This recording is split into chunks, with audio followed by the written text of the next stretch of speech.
இப்ப கடைசியா எடப்பாடி பழனிசாமியும் டெல்லிக்கு போனாரு. எல்லாவற்றையும் டெல்லி தான் முடிவு செய்கிறதா? எம்ஜிஆர் மாளிகையை இழுத்து பூட்டு, திண்டுக்கல் பூட்டை போட்டு பூட்டு.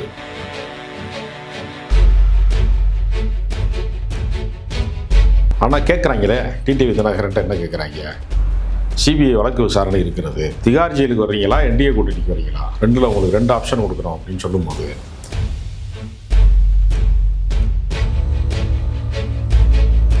ஒரு கூட்டணி கட்சிக்காக வேண்டி ஒருத்தர் வந்து பேசுறதுக்கு போயிருக்காரு, ஒரு சிறு கட்சியை சேர்ந்தவர், எங்கேயே தாவேக்காவு. அவர்கிட்ட 2 கோடி ரூபா கேட்டிருக்காங்க. வர்றேன் போற வேண்டாம் பூரா காசு வசூல் பண்றாங்க.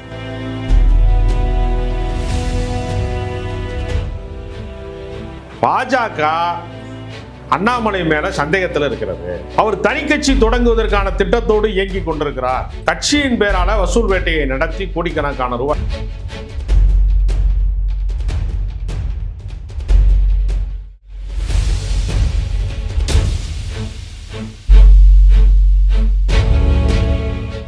ரிபன் மீடியா தமிழ் நேயர்களுக்கு வணக்கம். இன்றைய நேர்காணல்ல பத்திரிகையாளர் ராஜகம்பீரன் நம்மோடு இருக்கிறார். வணக்கம் சார். வணக்கம். எப்படி இருக்கீங்க சார்? நல்லா இருக்கேன். இப்போ அதிமுக கூட்டணி அவர்களுடைய தொகுதி பங்கீடு எல்லாமே ஓரளவுக்கு வந்துருச்சு. இப்போ என்டிஏ கூட்டணியில் அதிமுக தலைமையேற்று மற்ற கட்சிகள் எல்லாம் தேர்தல் கூட்டணியில் தேர்தலை சந்திக்க போகிறாங்க. இதில் முக்கியமான விஷயம் என்ன இப்போ பேசு பொருளாக மாறி இருக்கு அப்படின்னா, இப்போ என்டிஏ கூட்டணியானது அதிமுக தலைமையில் தான் இருக்குது. ஆனால் அங்கே இருக்கிற இந்த சிறிய கட்சிகள் எல்லாமே பாஜகவின் சின்னமான தாமரை சின்னத்தில் போட்டியிடுவதற்காக விருப்பம் தெரிவிச்சிருக்காங்க. அது என்ன காரணமா இருக்கும்? பாஜக நேரடியாக போட்டியிட்டால் தமிழ்நாட்டு மக்கள் ஏமாற மாட்டார்கள். ஒருவேளை வந்து அவங்க 60 சீட்டு போட்டிடுறாங்க, 70 சீட்டு போட்டிடுறாங்க என்று அதிமுகவை நிர்பந்தப்படுத்தி தமிழ்நாடு முழுக்க தாமரை சின்னத்திலே வந்து பாஜக போட்டியிடுகிறது என்று சொன்னால் அதிமுகவுடைய வேல்யூங்கிறது என்ன ஆகும்னு ஒரு கேள்வி இருக்கு. நடக்க போவது ஒரு சட்டப்பேரவை தேர்தல். ஒரு மாநிலத்திற்கான தேர்தல் நடக்கிற போது ஒரு மாநில கட்சிக்கான முக்கியத்துவம் தான் அங்கே வந்து பேசு பொருளாக இருக்கும். அப்போ இப்போ நடக்க போகிற தேர்தல் என்பது காலங்காலமாக நடக்கிற தேர்தல் என்பது தமிழ்நாட்டை பொறுத்தவரையில் ஏறத்தாழ 50 ஆண்டுகளுக்கு மேலாகவே திமுகவா அதிமுகவா 2 தான். இருதுருவ அரசியல்னு சொல்லுவாங்க. ஒரு நதிக்கு 2 கரைகள் இருப்பதை போல திமுகவும் அதிமுகவும். திமுக வேண்டாம் என்று சொல்லுகிற போதெல்லாம் மக்களுக்கான சாய்ஸாக அதிமுக இருக்கும். அதிமுக மீது அதிருப்தி வருகிற போதெல்லாம், அந்த ஆட்சி சரியில்லை என்கிற அதிருப்தி வாக்காளர்களுக்கு பொதுமக்களுக்கு வருகிற போதெல்லாம் அந்த இடத்தை, அதிகாரத்தை கைப்பற்றுகிற இடத்தை திமுக வென்றுவிடும். இந்த இப்போ நடக்க போகிற தேர்தலும் ஸ்டாலின் வேண்டுமா வேண்டாமா, அவ்வளோதான் தேர்தல். அப்போ இரட்டை இலைக்குத்தான் இங்கே வந்து மவுசு. பாமரர்களுக்கு அது எம்ஜிஆர் கட்சி.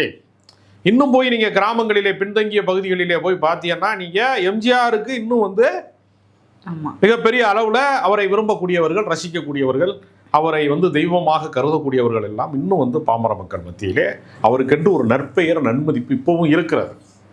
அப்போ இரட்டை இலை சின்னத்திலே கூட்டணி கட்சிக்காரன் போட்டியிட்டா வெற்றி வாய்ப்பு அதிகம்.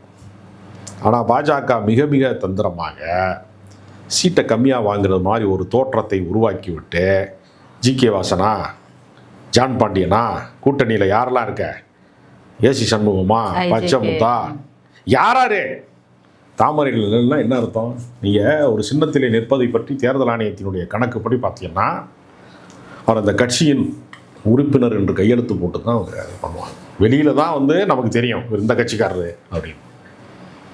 ஆனால் உள்ளுக்குள்ளே வந்து சட்டப்பூர்வமாக சமுதாயத்திற்கு அவங்க வேறு கட்சிக்காரங்க.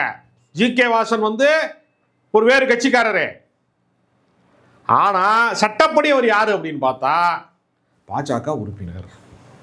எவ்வளோ பெரிய தந்திரம் பாருங்க. தாமரையை எல்லா தொகுதிகளிலும் சென்று சேர்க்க வேண்டும், தமிழ்நாடு முழுக்க சென்று சேர்க்க வேண்டும் அப்படிங்கிற அந்த திட்டத்தை அவர்கள் எவ்வளவு லாபகமாக சீட்டு அதிகம். அப்போ என்னன்னா தலைவாசலில் வந்து செய்ய வேண்டியதை கொல்லவாசலில் வந்து சில பேர் சொல்லுவாங்க தெரியுமா, பின்னாடி வந்துரு அப்படிமான்ல.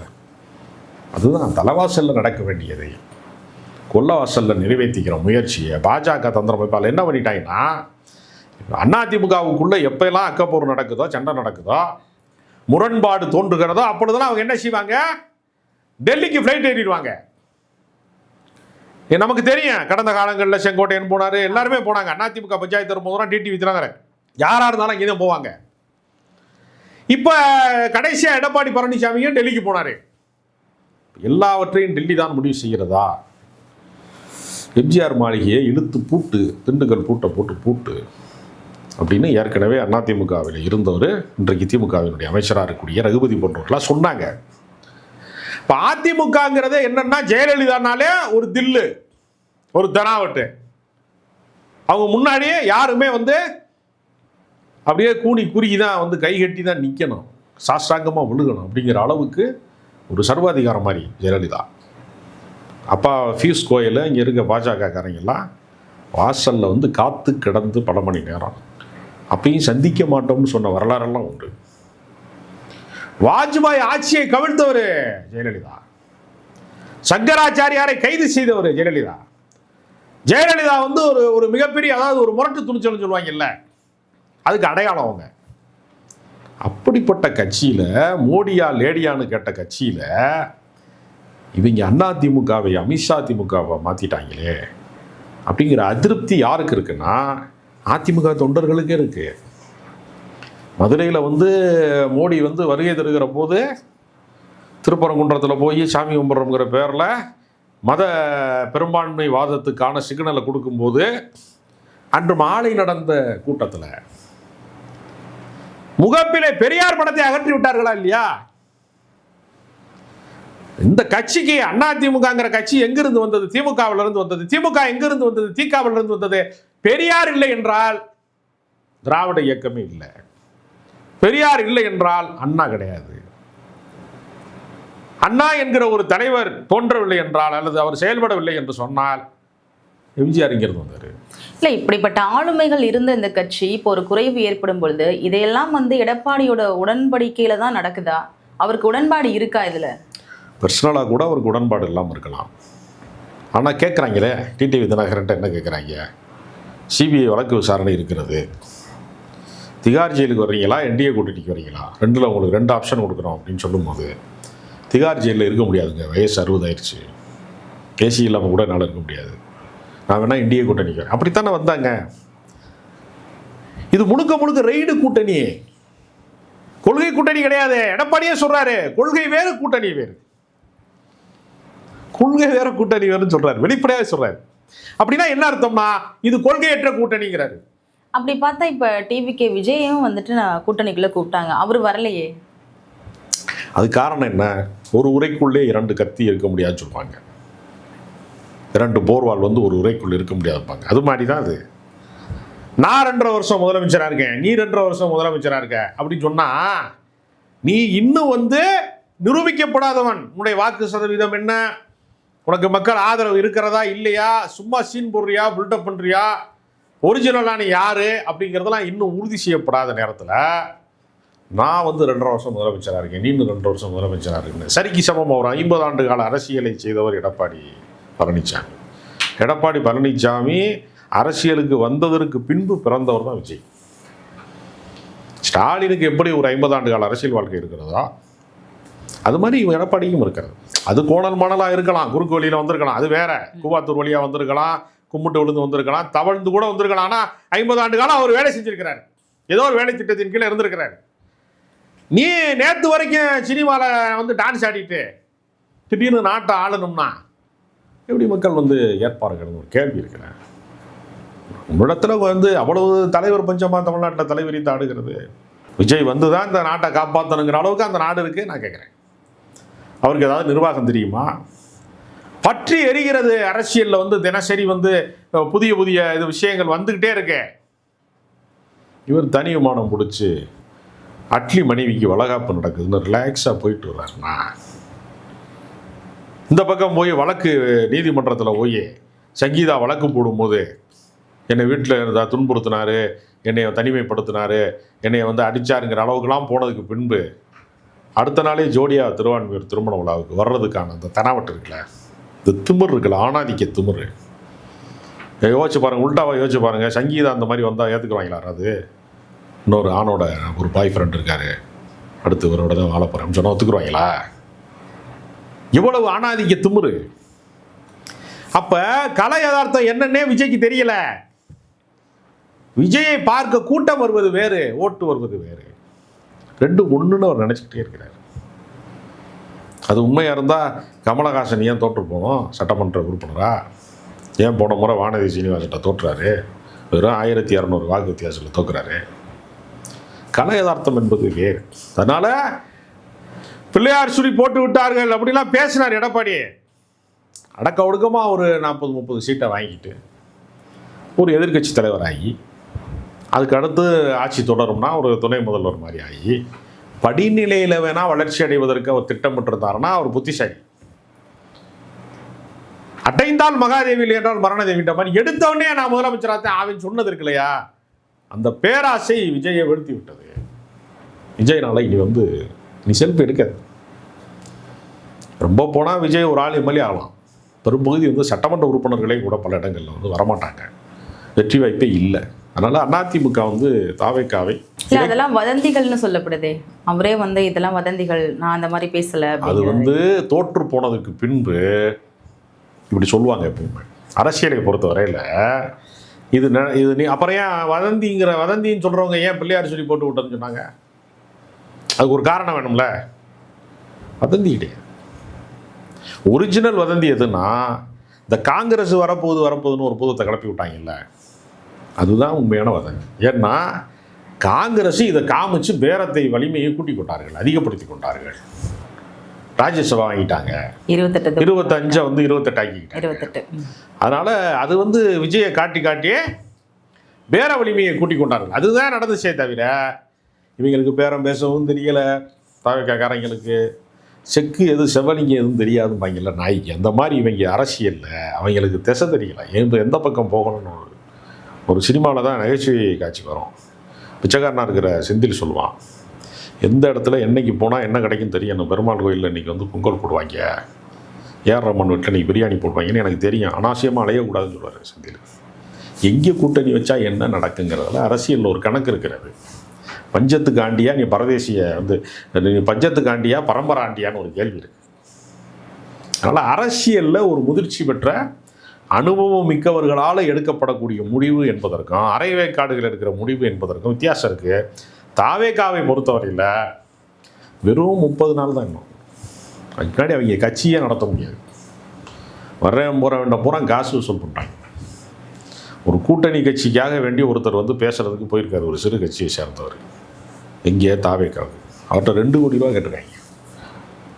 யாரெல்லாம் வேட்பாளர் வர்றான்னா 5 கோடி ரூபா கட்சிக்கு டெபாசிட் பண்ணுறாங்க. நாங்கள் வரவு செலவு பார்ப்போங்கிறாங்க. இப்போ டிவிக்கு நம்பி போனவங்கள நிலைமெல்லாம் அதோ கதி தான். எப்படி வேடிக்கை பார்க்க போனவனே கொண்டுட்டாங்க. கடைசியாக கூட இப்போ நடந்த கூட்டத்தில் கூட, தஞ்சாவூர் கூட்டத்தில் கூட பின்தொடர்ந்து போன அந்த விக்னேஷ்ங்கிற இளைஞன் ஐசியூவில் கடந்து செத்து போயிட்டான். எனக்கு தெரிஞ்சு தாவேக்காங்கிறது முழுக்க பார்த்தீங்கன்னா இதே மாதிரி தான். விஜய் கிளம்பிட்டார்னா சாவு கன்ஃபார்ம். எண்ணிக்கை தான் மாறுபடுது. ஒரு இடத்துல தொடர்ந்து மரணத்தை நிகழ்த்தி கொண்டே இருக்கான். ஒரு யமபாதகன், தமிழ்நாட்டின் அரசியலினுடைய ஒரு யமபாதகன் வச்சுக்கணும். அதனால் இவருடைய அரசியல் ஒரு நாளும் பொதுமக்கள் மத்தியில் வெல்லாது. ஒரு வெறி பிடித்த ரசிகர் கூட்டம் என்பது ஒரு சிறு பகுதி. ஒட்டுமொத்த வாக்காளர்களினுடைய எண்ணிக்கையில் அவர்கள் ஒரு சிறு கூட்டமே தவிர தமிழ்நாட்டில் இருக்கிற எல்லாருமே விஜய் ரசிகர்கள் கிடையாது. எனக்கெல்லாம் விஜய் படம் பிடிக்கவே பிடிக்காது. ஒரு படத்தில் கூட ஒரு வித்தியாசமாக நடித்ததே கிடையாது. இப்போ நீங்கள் கமலஹாசன்னா ஒரு 3ஆம் முறை நடிச்சிருப்பார், ஒரு அன்பே சிவன் நடிச்சிருப்பார், ஒரு அவ்வை சண்முகியில் பெண் கேரக்டர் நடிச்சிருப்பார், குள்ள கமலஹாசன் அபூர்வ சொல் நடிச்சிருப்பார், வித்தியாசமாக கெட்டப் நடிச்சிருக்காரு. இந்திய தாத்தாலாம் பார்க்கும்போது கமலஹாசனா இல்லையானே நமக்கு தெரியாது. எவ்வளவோ வித்தியாசங்கள் செய்தவர், உலக நாயகன் அவர். அது மாதிரிலாம் சினிமாவில் கூட சாதிக்கலை. வெறும் மசாலா படம், கமர்ஷியல் படம், அடிதடி படம், ரவுடி படமாக நடித்து பெரிய அளவில் கலை பூர்வமாகவும் செய்யலை. மம்மூட்டி அம்பேத்கராக நடிக்கிறாரு, ஆசைப்பட்டு நடிக்கிறாரு. எனக்கு சம்பளமே வேணாம், நான் பெரியாரா நடிக்கிறேன்னாரு சத்யராஜ். சமுதாய நோக்கம் இருக்கக்கூடிய நடிகனாக கூட இல்லை. பிரகாஷ்ராஜ் தேர்தல் அரசியலுக்கு வரலை, ஆனால் அதிகார மையத்தை பார்த்து கேள்வி கேட்கிறாரா இல்லையா? அதுதான் உண்மையான அரசியல். நேர முதலமைச்சர் ஆகிடுவேன்னா தமிழ்நாட்டு மக்கள் என்ன முட்டாளா? ஒரு நடிகனை உடனே பார்த்து ஏமாந்து எல்லாரும் ஒட்டுமொத்த வாக்காளர்களும் உன் பக்கம் திரும்புவதற்குன்னா தமிழ்நாட்டு மக்கள் அரசியல் அறிவற்றவர்களாங்கிற ஒரு கேள்வி. இப்போ அதிமுகல பாத்தீங்க அப்படின்னா அந்த என்டிஏ கூட்டணிக்குள்ள எல்லாருமே ஒற்றுமையா இருக்கிற மாதிரியான ஒரு பிம்பம் வெளிக்காட்டப்பட்டாலும், ஏற்கனவே இது பங்காளி சண்டையாக இருந்தது, இப்போ நாங்க ஒற்றுமையா இருக்கோம் அப்படிங்கிற ஒரு பிம்பம் ஏற்பட்டாலும், உட்கட்சி பூசல் என்பது தொடர்ந்து நிலவிதான் வருது. அதை ஒரு முன்னோட்டமா பார்த்தோம் அப்படின்னா, இப்போ அண்ணாமலை வந்துட்டு அவர் பிறந்த தொகுதியான அந்த கரூர் அந்த மாவட்டத்துல அதற்கேற்ற தொகுதிகளை வாங்குவதற்கான விருப்பம் அவர் தெரிவிச்சிருந்தாரு. ஆனா அந்த தொகுதியை அதிமுக திட்டமிட்டே வந்து அவங்களுக்கு பாஜக கொடுக்கல, பாஜகவும் அதை கேட்டு வாங்கல. இதெல்லாம் பார்க்கும் பொழுது ஏற்கனவே அண்ணாமலை மீதான ஒரு வன்மத்தை எடப்பாடி இங்கு கக்குகிறாரா அப்படிங்கிற ஒரு கேள்வியுமே எழுந்திருக்கு. எடப்பாடி அந்த முடிவு எடுக்க முடியாது. எல்லா முடிவுகளையும் அவங்க வந்து பாஜக தான் எடுக்குது. அப்ப அண்ணாமலைக்கு சீட்டு கொடுக்கறதுக்கு அண்ணாமலைக்கு சீட்டு கொடுக்கறதுக்கு அவர் வந்து அதிமுக இருக்கிறாரு, எடப்பாடி கொடுக்கறதுக்கு விஷயம் அது கிடையாது. பாஜக அண்ணாமலை மேல சந்தேகத்தில் இருக்கிறது. அவர் தனி கட்சி தொடங்குவதற்கான திட்டத்தோடு இயங்கி கொண்டிருக்கிறார். அவர் நம்பிக்கைக்குரியவர் அல்ல. கட்சியின் பேரால வசூல் வேட்டையை நடத்தி கோடிக்கணக்கான ரூபாயை அவர் சேர்த்திருக்கிறாரு. அவர் மேல அவர்களுக்கு நம்பிக்கை இல்லாமல் இருக்கு. அதனால அவர் எந்த பக்கம், அவர் மதில் மேல் பூனை மாதிரி இருக்கிறாரு. தனி கட்சி தொடங்குவதா அல்லது மீண்டும் பாஜகவில் ஏதாவது உயர் பதவிகள் பெறுவதாங்கிறதுல ஊசலாட்டத்தில் இருக்கார். அதனால் அவர் சந்தேகத்துக்குரியவர், கண்காணிப்புக்குரியவர் என்கிற அடிப்படையில் தான் சீட்டு கொடுக்கலையே தவிர மற்றபடி எடப்பாடி பழி வாங்குறாருங்கிறதுலாம் இல்லை. எடப்பாடி வந்து அதிமுக காரங்களை தான் பழி வாங்குவார், பிஜேபி காரங்களை ஒரு நாள் பழி வாங்க மாட்டார். அவ்வளோ பெரிய வலிமை அவர் கிடையாது. அதனால் அந்த வன்மத்துக்கு வந்து எடப்பாடி பொறுப்பேற்க முடியாது. அப்போ அண்ணாமலை கட்சி தொடங்குவதற்கான வாய்ப்புகள் இருக்குன்னு சொல்றீங்களா? நிச்சயமாக இருக்கிறது. அவர் வந்து அதற்கான ஒரு சூழலை எதிர்பார்த்து காத்திருக்கிறார். என்ன மாதிரியான ஒரு சூழல் வந்தால் அதை செய்யலாம் அப்படிங்கிறதுக்கு அவர் காத்திருக்கிறாரு. அதனால் அவர் அந்த கொங்கு பெல்ட்டுன்னு சொல்லக்கூடிய அந்த பகுதி மக்கள்கிட்ட ஒரு செல்வாக்கு மிக்கவராக நம்ம வளம் வரலாம், ஒரு தலைவராக வரலாம். இப்போ எப்படி ராமதாஸ் வந்து வன்னியர் பெல்ட்டில் வந்து ஒரு பெரிய தலைவரானாரோ அது மாதிரி இந்த பகுதிக்கு நம்ம ஒரு பெரிய தலைவராக வரலாம், ஒரு ஆக்டிவ் பார்ட்டிஸ்கில் வரலாம். நம்ம பிஜேபிக்கு வந்து நினச்சா வச்சுருப்பாங்க மாநில தலைவராக. அவர் ரஜினிகாந்த் கட்சி ஆரம்பிக்க போகிறாரு, அதுக்கு முதல்வர் வேட்பாளரான்னு சொல்லி தான் அவரை நம்பி தான் கூட்டிகிட்டு வந்தாங்க. அப்படி ஒன்றும் நடக்கவே இல்லை. கடைசி நேரத்தில் ரஜினிகாந்த் எஸ்கேப் ஆகிட்டார். எனக்கும் திருவள்ளுவருக்கும் காவி சாயம் பூசவே முடியாதுன்னு எஸ்கேப் ஆகிட்டார். அதனால் அண்ணாமலையுடைய அரசியல் வந்து ஒரு பெரிய தீவிரமான திட்டமிடல் அவர் வந்து நகர்ந்து கொண்டே இருக்கிறார். அதனால அவர் சட்டமன்ற வாய்ப்பு வந்து அவருக்கு வந்து சந்தேகத்தின் அடிப்படையில் தரப்படவில்லை. அதற்கு எடப்பாடிக்கு சம்மந்தம். நேர்காணலில் பங்கு கொண்டமைக்கு நன்றி சார்.